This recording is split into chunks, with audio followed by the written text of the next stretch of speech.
So notes are looking a little different today since we are doing kind of a self-paced classroom. So I'm not working off the slides, I'm working off just our note sheet, same as you.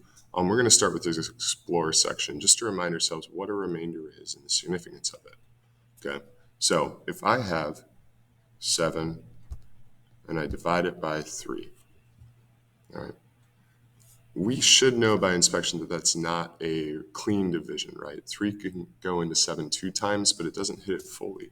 And so when you worked with remainders way back when, you would write your answer as the answer of 2 with a remainder of 1.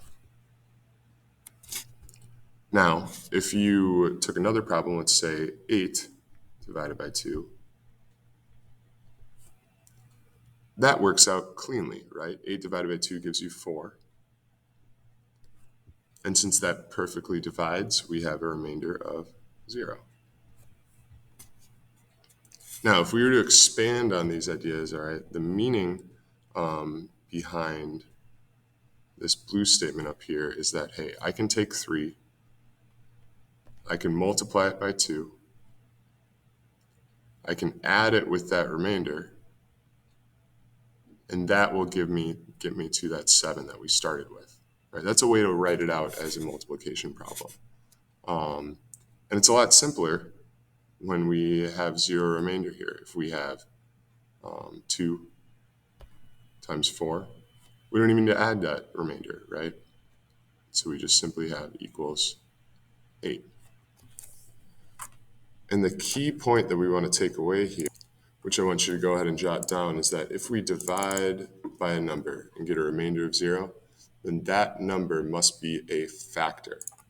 So in this case, 2, it must be a factor of 8 because it divides out and gets a remainder of 0. So that's kind of a key point leading into our remainder theorem notes here. Go ahead and pause your screen if you need to catch up. I'm going to slide on to our definition portion. So, quick definition we want to get down, just stating what the remainder theorem means. And we're using a funky notation for this with function notation, but we'll see how it carries out. When we divide a polynomial f of x by x minus c, the remainder is f of c. Basically, all that's saying is if we plug in c into our equation, we can calculate what that remainder is. And we'll see why that's powerful in examples 4, 5, 6, but let's just practice applying that real quick in examples 1, 2, 3. So example 1, x minus 1, we are going to calculate the remainder if we were to divide this polynomial x squared minus 4x plus 2 by x minus 1. So let's try that. We have our f of x here is x squared minus 4x plus 2. We are going to plug in a positive 1 because our factor is x minus 1, so we're plugging in f of 1. So we're going to get 1 squared minus 4 times 1 plus 2. If you evaluate that out, then f of 1 is equal to 1 minus 4 plus 2. And that should just simply be equal to 1 minus 4 is negative 3, plus 2 is negative 1.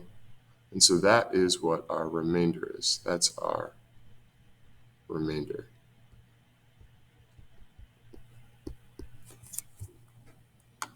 So let's try this again with example 2. So we're going to use that same function, x squared minus 4x plus 2, but now we're using a new factor, x plus 2.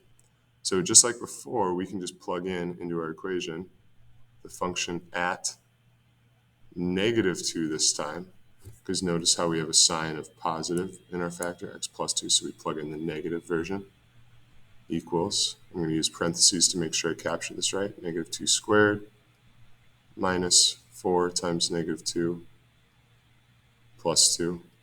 And hopefully you have more space on your notes, you don't need to overhang my fat fingers when I'm working on the computer here. So I'll clear it off before I go into example 3. If we work through that, we'll get positive 4 plus 8 plus 2, and we'll get 14 as our remainder. Now let me clear my screen real quick and just re-put my answers in because those will come into play. And on this last problem here, we're going to divide it by x minus 4 and calculate the remainder. So we are going to plug in a positive 4 there.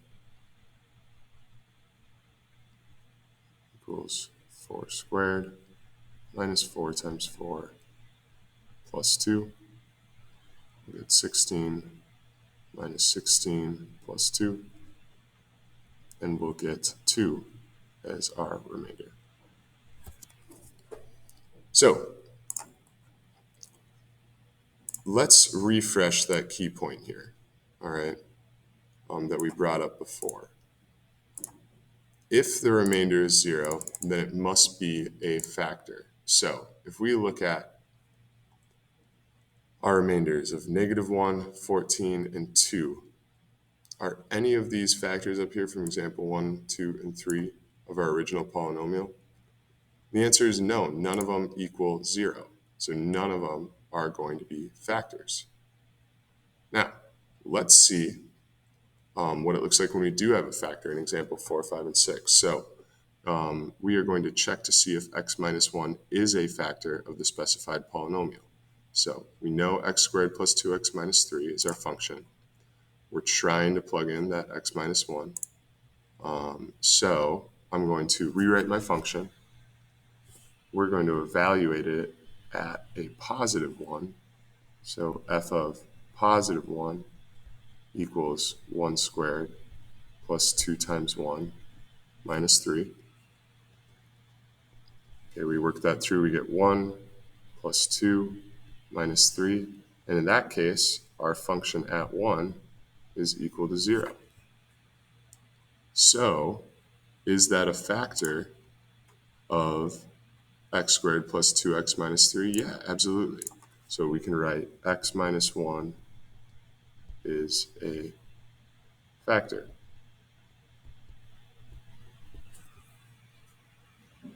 Let's try it on example 5 here. We plug in our positive 1 to our equation, so 1 squared plus 7 times 1 plus 12. We'll work that out. We get 1 plus 7 plus 12. We get a remainder of 20. And that means x minus 1 is not a factor, right? Our remainder is not 0. So x minus 1 is not a factor. And let's work it through one more way. With example 6, we have a longer polynomial, and let's plug this one in. Again, we're plugging in a positive 1 here, so function at 1 equals 1 to the third plus 6 times 1 squared plus 5 times 1 minus 12. We'll get 1 plus 6 plus 5 minus 12. And if we work through that, that is equal to 0. Function at 1 is equal to 0. So does that mean we have a factor there? Absolutely. And the factor is x minus 1. You write that out. X minus 1 is a factor. So now that you've done your notes, check in with Mr. Atisha. Make sure that you understand it well, and then push to practice and our exit ticket.